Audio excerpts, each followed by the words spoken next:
Hello বন্ধুরা, তোমরা কেমন আছো? আমি খুব ভালো আছি। চলেছি আজকে আরেকটা ব্লগ নিয়ে। তো আজকের ব্লগটা হচ্ছে মেলায় এসেছি। সরস্বতী পুজোর মেলা বসে আমাদের পাশেই দিল্লি রোডে সিবিএস ক্লাবে।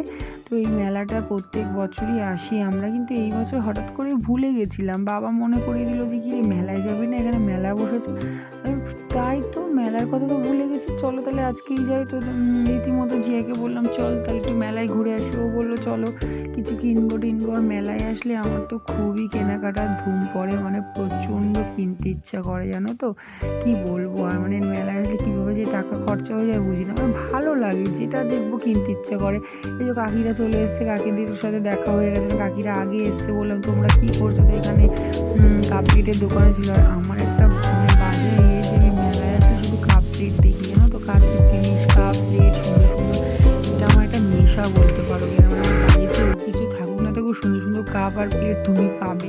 মানে এটা মেয়েদের হয় না, যে মেয়েরা এরকমই হয়, সংসার হয়ে গেলে বলে না যে সংসারের ব্যাপার নেই, কিন্তু আমার এটা খুব ভালো লাগে। যাই হোক কিনবো। তো ওখানে বললাম যে এখন চলে ঘুরে নিই। তারপর কানেরগুলো এত দারুণ দারুণ কানের ছিল, মানে অসাধারণ কানের ছিল। কানেরগুলো দেখে আমি একটা জিয়াটা দিয়েছি আমি কিনে। তো কানেরগুলো খুবই ভালো ছিল। তারপরে আবার বেরিয়ে পড়লাম আর একটু ভ্রমণ করতে, না আবার পাশে কি দোকান না দোকান বলে আমি আবার কাপ প্লেটের দোকানে গেছি, যে আমি দেখি কাপগুলো নেওয়া যায় কিনা। তো ভাবলাম যে না এখন আর নিয়ে লাভ নেই, কেন প্রচুর রয়েছে। অ্যাকচুয়ালি এই দিনগুলো ভাবি যে মানে এই সরস্বতী পুজোর দিনগুলো কেমন ছিল আর কেমন হয়ে গেল, মানে আমরা কেমন হয়ে গেলাম।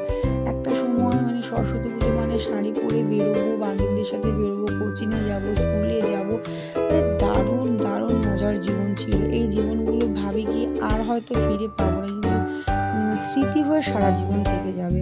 আর আমার যে ফ্রেন্ড গ্রুপটা ছিল, মানে তারা তো অসাধারণ। এখনও আমরা সেই দিনগুলো খুব মিস করি। যাই হোক, সেগুলো তো আর ফিরে আসবে না, তাদের বলে আর লাভ নেই।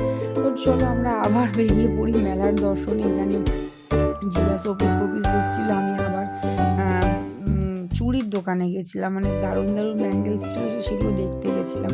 সরিতাকে বললাম তুই একটু ধর ক্যামেরাটা, আমি একটু দেখি জিয়াকে কিছু দেওয়া যায় কিনা।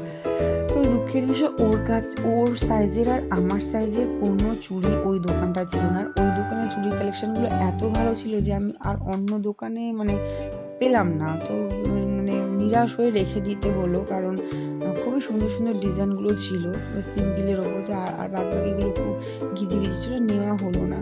তারপরে এখানে চর্দির সাথে দেখা হয়ে গেল। চর্দিও মানে মেলায় এসেছে, সবাই অ্যাকচুয়ালি সেদিন মেলায় গেছিলাম, জানে অজানেই চলে গেছিলাম। যাই হোক, তারপরে এখানে আমরা পাপড়ি চাট, মোমো, ঘুগনি খাচ্ছিলাম। মেলা হবে আর খাওয়া দাওয়া হবে, তো হতে পারে না। তবে মেলার খাবারটা আমি খুব মানে কী বলে অ্যাভয়েড করি, তবে ঘুগনিটা কিন্তু আমি খাই না।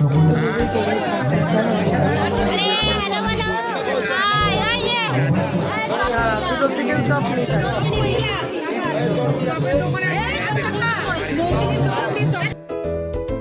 তো আবারও মোমোর দোকানে ওরা গেল টাকা দেওয়ার জন্য। মোমোগুলো খারাপ ছিল, তবে লেখা ছিল দার্জিলিং মোমো। যাই হোক, দার্জিলিং মোমো খারাপ ছিল না। আবার ওই খেলনা দোকানে গেল, আমরা আবার কিছু বাবাকে আমার সঙ্গে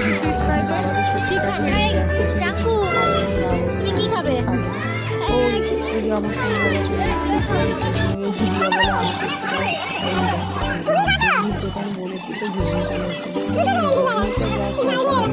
ভালো বানিয়েছিল।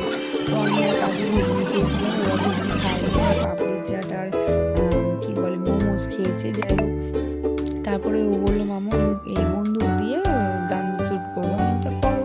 ও সেরকম একটা বায়নাও করে না, ছোটোখাটো জিনিসেরই বায়না করে। তবে অনেক কিছু কিনে দেওয়া হয়েছে বায়না করার আগেই।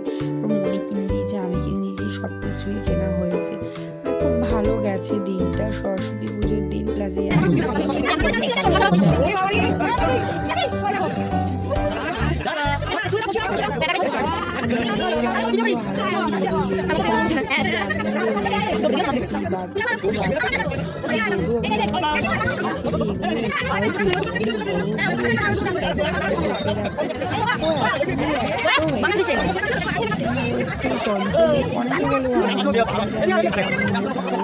এই ভিডিওটা ভালো লাগলে অবশ্যই লাইক, শেয়ার, কমেন্ট আর সাবস্ক্রাইব করো।